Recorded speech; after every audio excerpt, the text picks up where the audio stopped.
Quel rêve bizarre. J'en fais souvent des rêves comme ça. J'ai très envie de quelque chose et au moment où je vais l'atteindre, je me réveille. Qu'est-ce que c'est frustrant.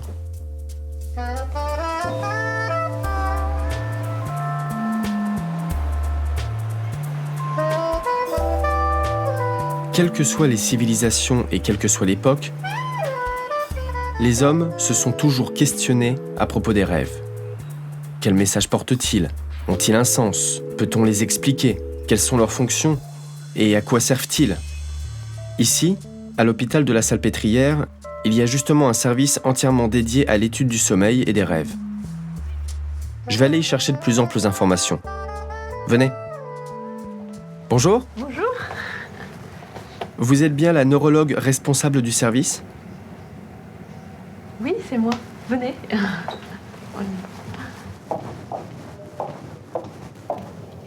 Il y a différentes phases dans le sommeil. Le sommeil profond, le sommeil lent, le sommeil paradoxal. Quelle est la phase la plus propice au rêve ? Nous rêvons beaucoup plus dans le sommeil paradoxal.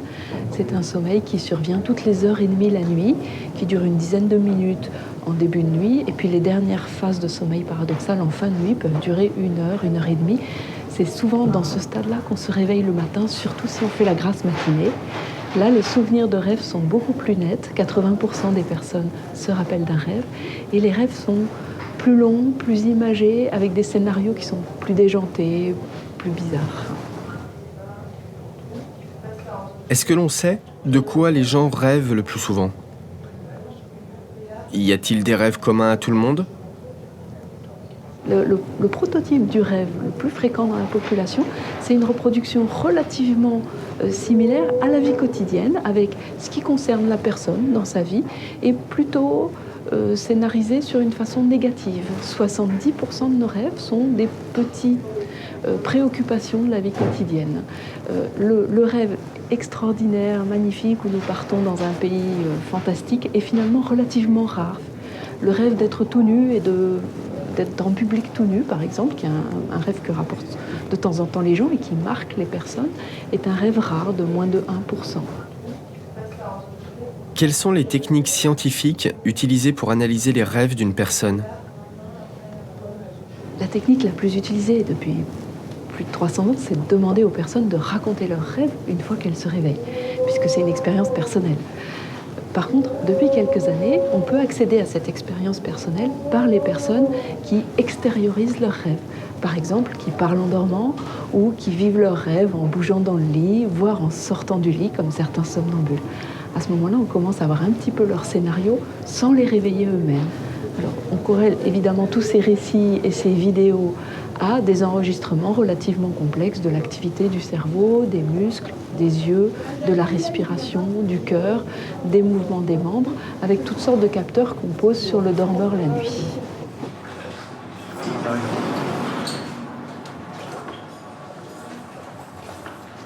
Bonjour. Ça va ? Ça va bien ? Qu'est-ce que tu viens faire ici ? Je fais des cauchemars quand je dors, je suis agressif. C'est difficile pour ma compagne. Donc j'ai pris rendez-vous avec un médecin. C'est où ? C'est là-bas. Par là ? Oui.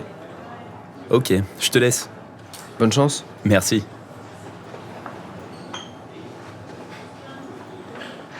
Alors, vous disiez que les cauchemars avaient démarré très jeunes, vers l'âge de 10 ans à peu près ? Oui, je dirais oui, très jeune, ouais. Au départ, je devais avoir 9 ans, 8 ans, 8-9 ans à peu près. Ensuite, vous m'avez dit que ça a diminué plutôt dans l'adolescence et c'est revenu maintenant ou ça diminue mais il y en a encore actuellement à 40? J'avoue que ça dépend, c'est peut-être un incidence concernant mon corps. Ça m'est arrivé d'être, quand j'étais seule, ça m'est arrivé de faire peur à la personne avec qui je dormais, notamment, parce que moi je pouvais pas me contrôler, d'avoir des manifestations même agressives. Hein. Et quand on me racontait, la personne avec qui je dormais me racontait, je n'arrivais pas à croire parce que j'avais l'impression qu'il y avait une sorte de conflit avec une personne à l'intérieur de moi pendant mon sommeil, au moment où je dors profondément. Comme si j'avais un fantôme, une sorte de diable qui cherchait à entrer à l'intérieur de moi, cherchait à me manipuler. Actuellement, là, tout récemment, c'était une thématique de conflit, hein, de bâti avec quelqu'un. Est-ce que c'est toujours ça ou est-ce qu'il y a des choses comme le plafond qui s'écroule ou des bêtes Oui, et j'imaginais que j'ai attrapé un serpent et en fait, quand je me réveille, c'est ma femme que j'attrape. Et seulement, j'ai pas conscience de ça. Je suis encore sur l'histoire du serpent que j'essaie d'attraper.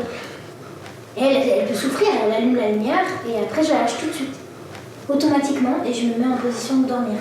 Et le lendemain matin, quand elle me dit « tu t'en souviens ?», moi je me rappelle de rien. Ce que vous avez, ça s'appelle des terreurs nocturnes. Hein. C'est une forme de somnambulisme particulier. De temps en temps, vous êtes somnambule, vous avez des déambulations calmes, vous vous retrouvez dans la cuisine, mais de temps en temps, le scénario est beaucoup plus agressif et vous le vivez vraiment jusqu'au bout. Le problème, c'est que vous l'extériorisez. Moi, je fais les mêmes cauchemars que vous, mais il reste à l'intérieur de moi. Il y a quand même des moyens d'arranger tout ça, bien que... C'est vrai qu'on le voit un peu plus chez les personnes anxieuses, mais ça n'est pas non plus le témoin d'une maladie psychiatrique. Le cerveau ne peut pas s'arrêter de penser et de créer des choses. Même en journée, on ne peut pas s'arrêter de penser. Et il ne s'arrête pas de penser pendant le sommeil. Après, ce à quoi il pense et pourquoi telle histoire et pas telle autre, c'est l'objet d'hypothèses. Par exemple, une hypothèse très en vogue actuellement est que cela sert à réviser des choses qu'on a apprises la journée ou les jours précédents. Et elle est soutenue par le fait que quand on apprend quelque chose avant de dormir, on le sait mieux le lendemain matin après avoir dormi dessus. La deuxième hypothèse, c'est celle de la simulation de la menace dans les rêves. Pourquoi autant de rêves préoccupés, avec des tas de choses qui apparaissent, de choses simples jusqu'à des catastrophes? On se fait attaquer par des gens, des bêtes, toutes sortes de choses vraiment désagréables. L'hypothèse est que si on s'entraîne dans les rêves à faire face à ces catastrophes, on sera meilleur dans la journée pour y faire face plus rapide. Il y a aussi une hypothèse de gestion des émotions. Quand on dit que le chemin le plus court entre le désespoir et l'espoir, c'est une bonne nuit de sommeil. Et il semble que cette façon de retraiter les informations, en particulier émotives, de la journée, aide un petit peu à les rendre moins... en tout cas, à les digérer pour l'individu, à les rendre moins difficiles à vivre. J'ai toujours eu envie d'être champion de tennis. Et il y a quelques années, en dormant, j'arrive à Roland-Garros. Et en tant que joueur, et je passe les tours un à un, difficilement, mais quand même. J'arrive en finale pour affronter qui ? Rafael Nadal, qui est le plus grand joueur de tennis sur terre battue de tous les temps. Et là, à la surprise générale, après un match absolument dantesque, je bats Rafael Nadal sur un score inimaginable, 4-6, 4-6, 7-6, 7-6, 23-21 au 5e set. 6h42, le match est tellement épuisant, à la fois pour les joueurs, mais même le public est aux anges. Par contre, moi, je suis épuisé et le lendemain matin, quand je me réveille, je suis sorti du lit, en nage, avec des crampes aux jambes, mais j'étais plus heureux, quoi. J'avais gagné Roland-Garros, ça n'arrivera jamais.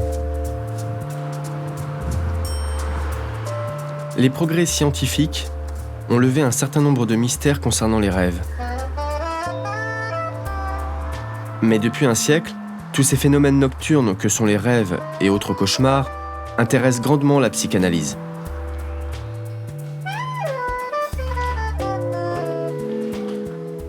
Bonjour.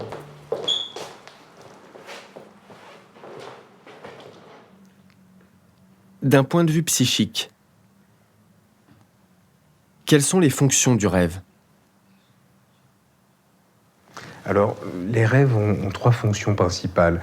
La première, et c'est là où est tout le génie de Freud, c'est qu'il a souhaité, en 1899, inaugurer bien ce qui était réellement de l'inconscient en écrivant sa Traumdeutung, c'est-à-dire l'interprétation des rêves. Et là, il nous exprime le fait que le rêve a pour fonction principale non seulement d'être la voie royale pour accéder à l'inconscient, mais également d'exprimer l'insatisfaction de nos désirs. La deuxième fonction d'un rêve, c'est de rejouer vraisemblablement un traumatisme lié à l'enfance, un événement que l'on va retranscrire à travers généralement des cauchemars et que l'on va interpréter en séance. Et puis la troisième fonction, c'est ce qu'on appelle souvent les rêves prémonitoires, mais qui ne sont absolument pas prémonitoires. C'est une sorte d'instantané au niveau du psychisme qui va induire, va nous suggérer ce qui va nous arriver dans la vie, mais que nous allons nous-mêmes provoquer. Et que pensez-vous de l'interprétation directe des rêves ? Alors en fait, l'interprétation d'un rêve n'a pas de portée thérapeutique chez nous, psychanalystes. On accueille le rêve d'un analysant parce qu'il va exprimer des émotions négatives, positives. Il nous donne un cliché sur ce qui se passe dans son activité psychique à un instant donné. Donc on va l'interpréter avec lui, mais c'est lui-même qui va nous donner les clés de la clé des songes.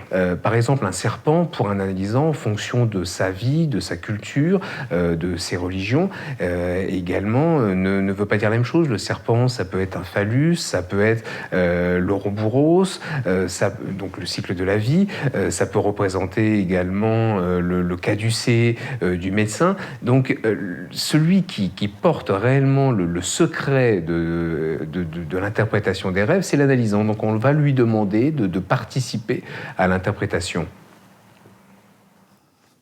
J'ai fait un rêve il y a 2 ans.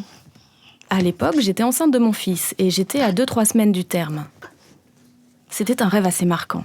En fait, il y avait 2 rêves. Dans le premier, je me réveille et je n'ai plus mon gros ventre. Mon ventre est tout plat. Je dis à la sage-femme, « Vous ne m'avez pas demandé mon autorisation ? Où est mon bébé ?» Et puis après, je me retrouve à Vichy, dans la maison de ma grand-mère. Je vais dans une pièce assez sombre, plongée dans la pénombre. Et là, je vois 2 bébés, tout mignons, tous les 2 avec les cheveux bruns. Et mon compagnon a les cheveux bruns. Je regarde le plus petit et je me dis, ça doit être celui-là mon fils, et je le prends. Puis je regarde le plus grand et je me dis, mais qui va s'en occuper ? Et le rêve s'arrête là. Et ce qui s'est passé dans la réalité a correspondu à mon premier rêve. Je n'ai pas pu accoucher par voie basse comme prévu. À la dernière minute, j'ai eu une césarienne et, comme dans mon rêve, je me suis retrouvée brutalement avec un ventre tout plat. À ce moment-là, je n'avais pas encore compris la deuxième partie du rêve. Mais ce qui s'est passé quelques jours plus tard m'a éclairée. Mon compagnon a eu un accident de moto. Il a été transporté à l'hôpital.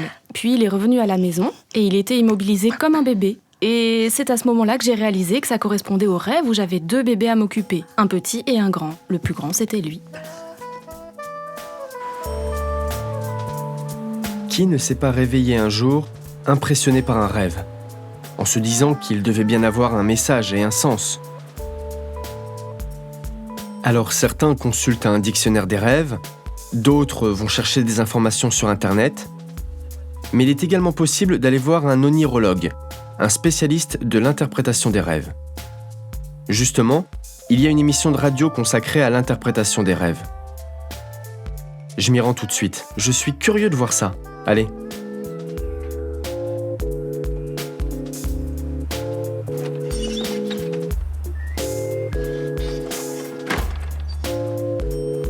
Ici et maintenant, nous accueillons sur l'antenne Vanessa. Bonsoir Vanessa. Oui, bonsoir. Alors, je vous raconte mon rêve que j'ai fait il y a quelques nuits de ça.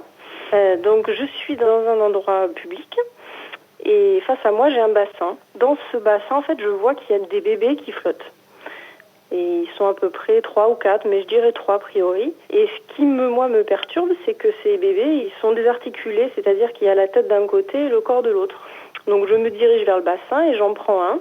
Et en fait, je l'emmène dans un service hospitalier. Et là, j'essaie de le confier à un médecin qui a l'air un peu occupé, mais bon, qui finalement accepte de s'occuper de cet enfant et puis qui le prend en charge et qui essaye un peu de le recoller et qui le recolle, mais pas vraiment, quoi. Et le rêve s'arrête comme ça. Vous êtes 3 enfants ? Disons que moi, j'aurais dû dans une fratrie de 3, mais j'ai perdu ma sœur et il y a eu un autre bébé qui est décédé aussi. Donc moi, je suis un enfant unique par la force des choses. Alors à ce moment-là, c'est votre milieu familial que vous voyez. Donc c'est un peu terrible, puisque là, vous prenez conscience qu'il y a eu beaucoup d'abandon, que les enfants n'ont pas pu se construire, donc vous. Et le bébé que vous prenez, c'est vous. D'accord. Et vous commencez donc à vous donner du soin. C'est comme si vous preniez conscience de la valeur que vous avez et vous commencez à essayer de vous réparer. Alors, soit c'est le médecin, c'est une partie de vous qui est en offre, soit vous consultez. Non, moi je ne consulte pas. Mais... D'accord, donc ce serait la première hypothèse. Alors, c'est vous-même qui commencez à vous donner du soin. Alors, peut-être pour que ce soit plus efficace, ce serait bien de passer par un cabinet. Hein. Alors, pour vous, quel est le rôle du rêve ? À quoi sert-il ? Vous pouvez nous l'expliquer ? La fonction du rêve principale, pour moi, en tant qu'interprète du rêve, c'est de faire passer un message de l'inconscient au niveau du conscient. Et quelle méthode utilisez-vous pour interpréter les rêves ? Parce que je suppose qu'il y en a une. Alors, je me réfère principalement à l'inconscient collectif pour interpréter un rêve, c'est-à-dire que l'inconscient produit des images, des symboles. Donc, ce soir, comme on vient de le voir, je me suis servi presque principalement des symboles universels, c'est-à-dire que je n'ai pas besoin de faire référence forcément à l'histoire du rêveur, mais à 10%, c'est vrai que quelquefois, je peux interpeller le rêveur pour savoir ce qu'un symbole qui serait particulier représente pour lui. Une nuit, j'ai rêvé, alors que je suis sourd et que je ne peux ni parler ni entendre, j'ai rêvé que j'entendais et que je parlais. Exactement comme le ferait un entendant. Comment vous pourriez interpréter ce rêve ? Étant habitué à ne pas fonctionner avec le son, vous avez un système de décodage qui est très sensitif et qui n'est pas uniquement visuel, qui est basé sur des tas de signaux, qui peut être télépathique, mais qui peut être aussi sur la gestuelle, sur plein de choses, les micro-expressions. Et donc, le rêve confirme que vous entendez énormément de choses, que vous comprenez énormément de choses. Puisque entendre et comprendre, c'est la même chose. Donc, c'est un rêve de compréhension. Une nuit, j'étais dans mon lit et j'ai fait un rêve. J'étais dans un endroit plongé dans l'obscurité. Et d'un seul coup, le rideau s'ouvre, je suis sur la scène d'un théâtre, je danse et je chante. C'est un grand moment de joie et de bonheur. Et dans le public, il y a ma colocataire qui est venue m'écouter chanter. Elle entend ma voix. Le lendemain matin, je me réveille. Je vois ma colocataire et elle me demande « Hier soir, de quoi as-tu rêvé ?» Je lui dis « J'ai rêvé que j'étais sur scène et que je dansais, et je ne lui en dis pas plus. » Et elle me dit « Oui, et tu chantais aussi. J'ai entendu ta voix. » Ça m'a soufflé.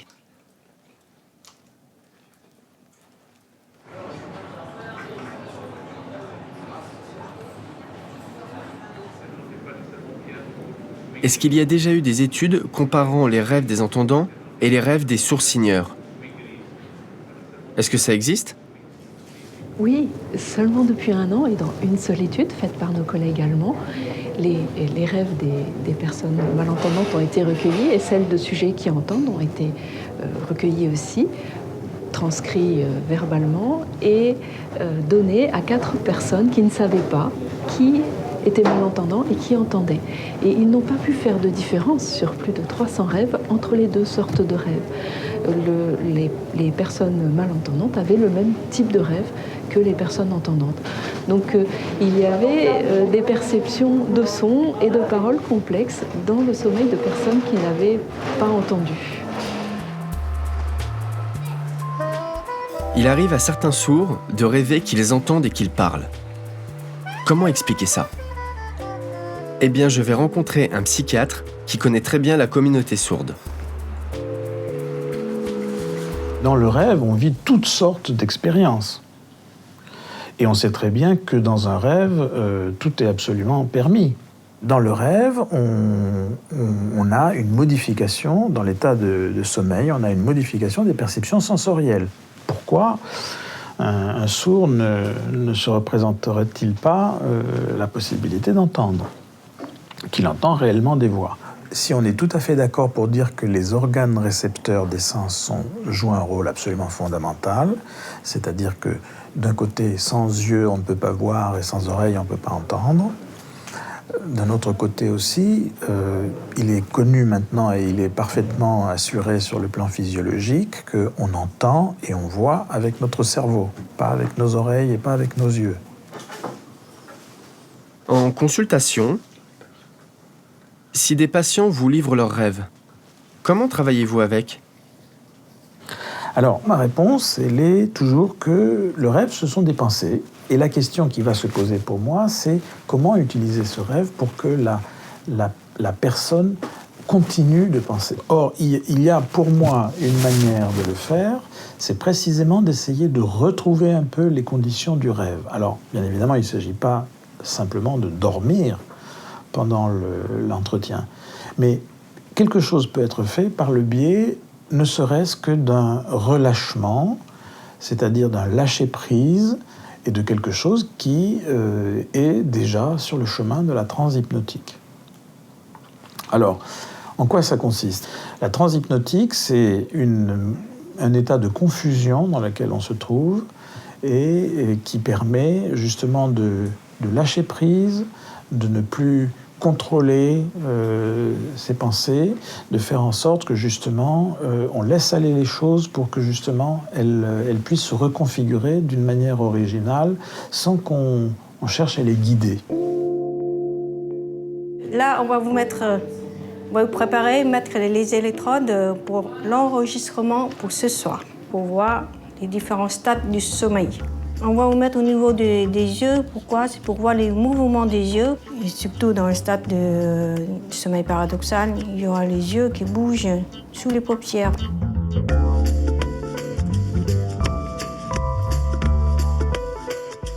Ce patient est en sommeil profond et il va faire le cauchemar qu'un camion arrive sur lui.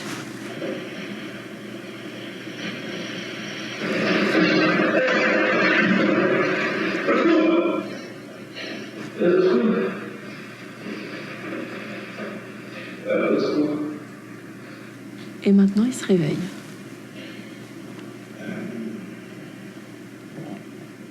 Là, on a vu une personne qui était très agitée dans son sommeil. Elle sort même du lit. C'est assez impressionnant. Est-ce qu'il y a des traitements adaptés pour ce genre de situation ? Quand c'est du somnambulisme, et c'est à ça que ça sert d'enregistrer ici, dans ce cas-là, on utilise des techniques qui sont basées plutôt sur l'hypnose. On va rassurer les personnes en hypnose, les reprogrammer, leur dire qu'ils sont dans leur lit et pas dans le cauchemar. Et dans le cas des cauchemars en sommeil paradoxal avec acte, dans ce cas-là, on utilise des médicaments qui sont des médicaments pas très dangereux à base de mélatonine ou certains sédatifs, mais qui marchent très bien. Et dans le cas d'un cauchemar récurrent, qui revient chaque nuit, est-ce qu'il y a un traitement ? Est-ce qu'il y a moyen de s'en débarrasser ? Quand un cauchemar revient toutes les nuits, il faut s'en débarrasser de la manière suivante. Il faut l'écrire ou le dessiner, relire, l'écrire tout de suite, le plus détaillé possible, le relire dans la journée, quand il fait beau, qu'il y a du soleil, qu'on est bien détendu, et changer la fin. Si le début du cauchemar est désagréable, il faut faire une fin agréable. Des gens vous poursuivent, vous vous échappez en ballon, ou il vous arrive quoi que ce soit, et vous en sortez. Et ce nouveau scénario, avec une fin heureuse, il faut le relire avant de dormir. Comme on mémorise dans le sommeil les choses qu'on a faites avant de dormir, ça va changer l'histoire de votre cauchemar récurrent et le faire disparaître. Vous verrez qu'il ne vous réveillera plus. J'avais un cauchemar qui revenait sans cesse, où un très gros ballon gonflait dans ma chambre jusqu'à m'étouffer. Et je me réveillais à chaque fois en cris. Et donc j'ai décidé de faire un travail sur ce rêve et de réaliser un film en utilisant des jouets que j'avais quand j'étais petite fille. Et comme ça, je pouvais jouer avec les éléments du cauchemar et le maîtriser complètement. Et donc ce gros ballon qui me terrifiait complètement devient dans mon rêve un simple ballon de baudruche dans lequel je souffle et qui s'envole à la fin du film. Et les hurlements que je poussais sont plus que des chants d'opéra pour que ça devienne un moment de plaisir. Voilà. Et j'étais très contente puisque à la fin, quand j'ai fini de réaliser le film, j'ai plus jamais fait ce cauchemar. Voilà.